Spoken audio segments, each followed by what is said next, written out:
Saat ini kita mencoba menelusuri jejak-jejak sejarah peradaban masa lalu, baik di lereng-lereng gunung, di bukit-bukit, di lembah-lembah, di pelosok-pelosok, di pedalaman hutan ya. Ternyata masih banyak tinggalan-tinggalan yang berserak atau reruntuhan kuno. Misalnya di belakang kita ini sebuah makam kuno ya, yang ternyata penuh dengan balok-balok batu candi, batu bata kuno, diduga era kerajaan Kahuripan, Kadiri, Singosari, Majapahit, dan kemudian terus dilestarikan ya hingga saat ini. Misalnya di lokasi ini kita juga banyak sekali mendapati fragmen-fragmen, bahkan batu bata kunonya itu sangat besar, termasuk umpak-umpak batu, balok-balok batu candi, kemuncak dan lain sebagainya itu, yang saat ini memang menjadi makam leluhur. Makam-makam leluhur ini diduga merupakan makam-makam yang secara turun-temurun ya, bahasa kunonya adalah Santana Prati Santana, yang diturunkan. Nah ini yang kemudian kita bisa lihat jejak-jejak kekunoannya ya. Diduga memang batu bata kuno ini sangat arkais, bisa diduga lebih tua dari era kerajaan Majapahit. Dan semua yang dimakamkan di sini merupakan orang sakti ya, atau para pertapa, maha pertapa, penjaga sebuah asrama, pemujaan, persajian, maupun kemudian pertapaan diduga itu. Bahkan makam utama nanti ada yang paling tinggi, paling atas, diduga itu paling sepuh, paling tua, dan paling sakti ya. Banyak pohon-pohon rindang yang menaunginya sehingga cahaya begitu temaram, tidak terasa panas melainkan sejuk dan sepoi-sepoi.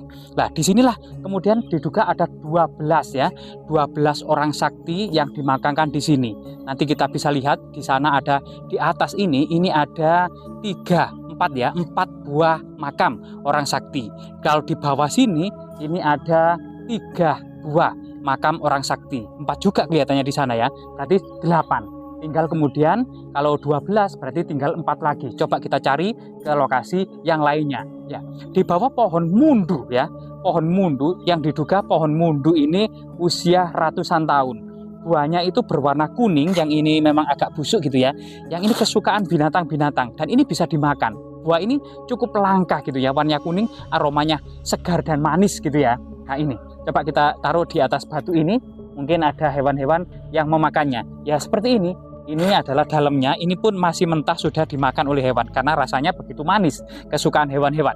Nah di sini ada semacam batu-batu alam memiliki formasi tertentu gitu ya, yang menandakan bahwasanya orang yang dimakamkan di atas sana benar-benar orang yang sangat istimewa, privilege, atau memiliki semacam kesaktian yang luar biasa sekali sehingga dibedakan dari makam-makam yang lainnya. Setelah kemudian 8 makam orang sakti yang ada di bawah, tentunya coba kita cari yang lainnya ya. Jadi rahayu. Kita memasuki. Sebenarnya memang peradaban kuno kerajaan Majapahit itu tidak terlepas dari kemudian peranan para pendeta. Sebagaimana kemudian asal-usul dari Ken Arok, seorang pemuda desa ini yang kemudian diambil anak angkat dari pendeta Logawe ya, dari Jambudwipa. Akhirnya kemudian menjadi raja. Menjadi raja ini pun disokong dan didukung oleh para pendeta yang lari dari Kadiri karena bersitegang dengan Raja Kertajaya. Para pendeta utama kerajaan Kediri inilah yang menyokong dan mendukung Ken Arok, yang menjadikan kemudian seorang raja, termasuk menggulingkan Kertajaya. Begitu juga peranan raja-raja Singosari dan raja-raja Majapahit. Misalnya Mahisa Cemaka dan Ranggawuni ini disembunyikan oleh seorang pendeta ya, yaitu pendeta Pati-Pati. Ini juga kemudian menjadi peranan bagaimana kemudian orang-orang sakti ini senantiasa memerankan peranan penting dalam politik dan kekuasaan raja-raja Jawa, baik Singosari maupun Majapahit. Nah ini. Setelah kemudian kita melewati pohon raksasa yang sangat luar biasa sekali, pohon mundu, yang diduga pohon ini dulu tumbuh ya sejak zaman Majapahit, artinya usianya diduga sudah sekitar 700 tahun lebih ya. Begitu juga akar-akarnya sudah mulai meronggah dan kita memasuki area utama dari makam utama tersebut. Nah ini, misalnya di sini ya kita mendapati beberapa fragmen yang diduga adalah fragmen arca. Misalnya di atas itu sangat terlihat sekali ya. Ini adalah fragmen arca unfinished, juga ada beberapa yang ditempelkan di tembok. Kemungkinan memang arca seperti ini itu memiliki apa ya, seperti mata gini ya. Nah ini matanya, ini fragmennya. Kemungkinan ini juga semacam kepala naga ya, kepala naga. ini juga ada semacam dorpal ya. Ini ada lubangnya untuk menancapkan kayu, pintu kayu. Nah, seperti dorpal atau ambang pintu yang terbuat dari batu. Ini merupakan jejak-jejak peradaban kuno, yang artinya di sini dahulu pada masa kuno ada gua pertapaan, ada bangunan-bangunan asrama, kemudian ada juga pelinggi dan batur sebagai sarana persajian. Namun saat ini memang banyak sekali yang kita berubah ya. Ya, di sini kita coba mendapati semacam kemuncak gitu ya. Kemuncak atau mungkin jejak jaladuara ya, pancuran air juga banyak. Bahkan di sini jika kita lihat gitu ya, bahwasanya ini menandakan adalah situs kuno pada masa kerajaan-kerajaan dahulu adalah balok-balok batu candi ya. Balok-balok batu candi yang kemudian membentuk tangga candi atau semacam struktur berundak-undak menuju sebuah lokasi yang paling suci, yang artinya memang pada masa kuno itu untuk sebuah bangunan suci ya, meskipun di lereng-lereng gunung tetap memiliki filosofi kuno atau Hindu ya, yang bagian bawah disebut Burloka, bagian tengah disebut Buarloka, dan bagian puncak yang paling suci disebut Suwarloka. Coba kita copot dan kita masuk ke dalam area Suwarloka atau area tersuci. Rahayu, rahayu, rahayu. Ya, di samping-samping kiri ini, ini juga ada makam lagi, kemungkinan ini makam ke-9 ya, di bawah pohon bambu pringapus gitu ya, pringapus atau pohon bambu yang pernah kemudian digunakan sebagai senjata bambu runcing. Nah, ini. Jadi luar biasa sekali ya. Makam orang sakti di sini, lantainya semuanya terbuat dari batu alam yang tertata rapi sedemikian rupa membentuk sebuah lantai gitu ya. Dan ternyata ada semacam batu raksasa yang menyerupai Ki Semar ya, atau Eyang Semar. Eyang Semar sendiri dalam filosofinya merupakan sang yang tunggal atau sang yang wenang gitu ya.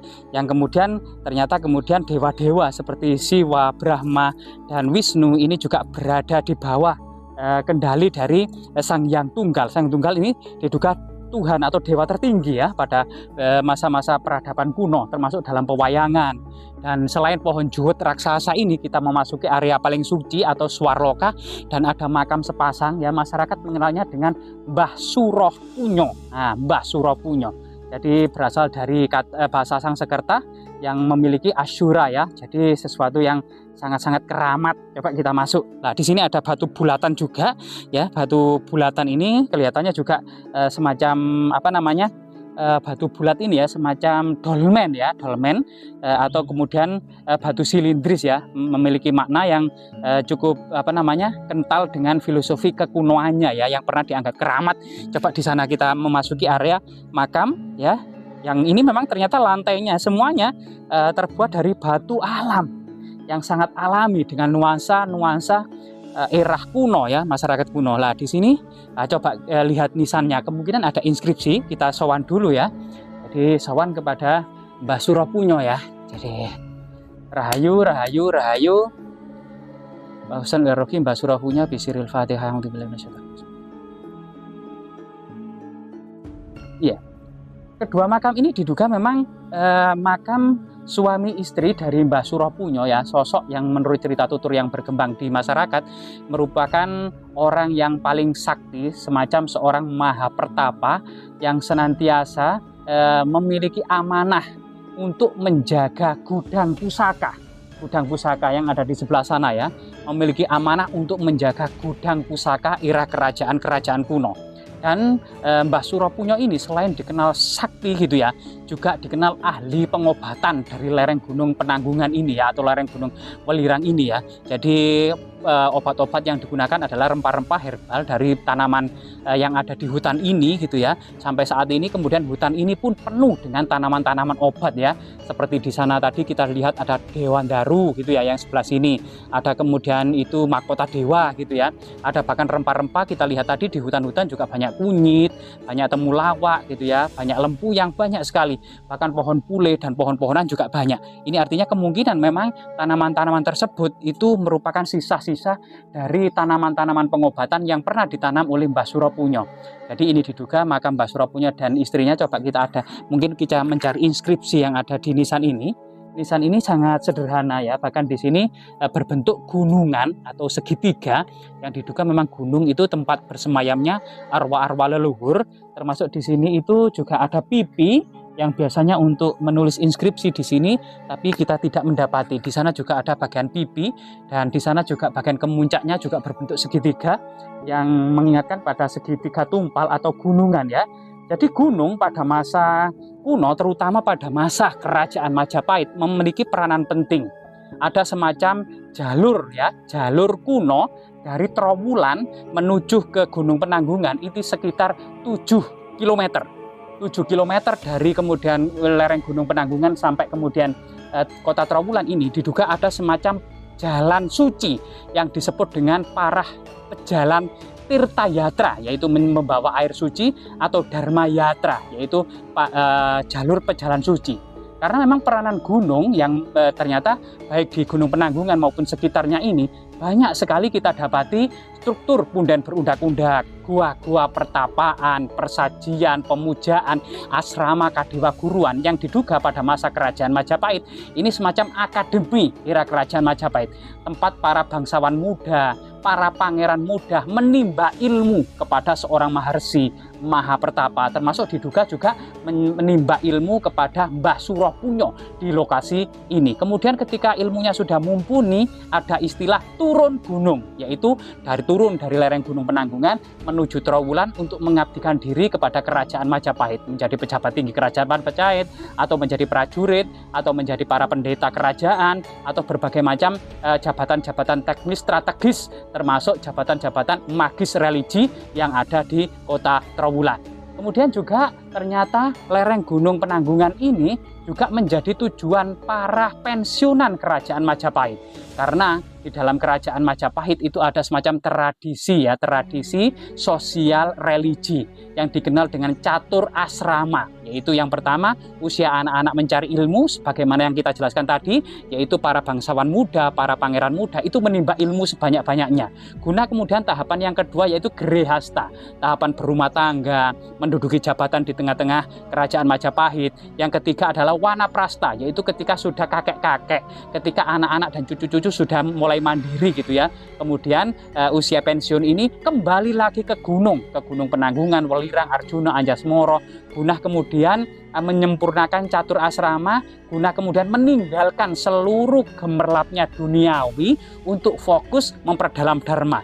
Sampai kemudian tahapan yang keempat yang disebut sunyasa atau fokus meditasi guna menjemput moksa. Sehingga kemudian fungsi Gunung Penanggungan, Welirang, Arjuna, dan Anjasmara dengan berbagai macam situs kuno era kerajaan Majapahit tujuannya adalah dua. Yang pertama adalah tujuan mencari ilmu, dan yang kedua adalah tujuan untuk menggapai moksa, terbebas dari belenggu rantai reinkarnasi tanpa putus, sehingga kemudian menyatu dengan Tuhan yang Maha Kuasa yang disebut Brahman. Ada kepercayaan bahwasanya nyawa manusia merupakan percikan dari zat Brahman yang disebut Atman, sehingga moksa adalah terbebas dari jiwa-jiwa yang penuh dengan dosa, terbebas dari segala belenggu duniawi, menjadi jiwa-jiwa yang suci. Kemudian Atman atau nyawa manusia ini menjadi sosok yang suci bersih tanpa noda, sehingga kemudian berhak untuk kemudian menyatu dengan zat Brahman atau Tuhan yang Maha Kuasa. Inilah konsep moksa dan terbebas dari samsara atau belenggu reinkarnasi pada masa tradisi peradaban kuno. Sehingga apa sih makna dan pola-pola sejarah tinggalan yang ada di lereng-lereng gunung ini? Tidak lain dan tidak bukan sedikit yang kita jelaskan tadi. Ya, kita memang bukan alat pemuas dan jangan pernah puas, tapi tetap kita adalah membuka cakrawala. Semoga generasi yang akan datang maupun para ahli memperbaiki dan menambah apa yang sudah kemudian sedikit kita bicarakan. Semoga bermanfaat.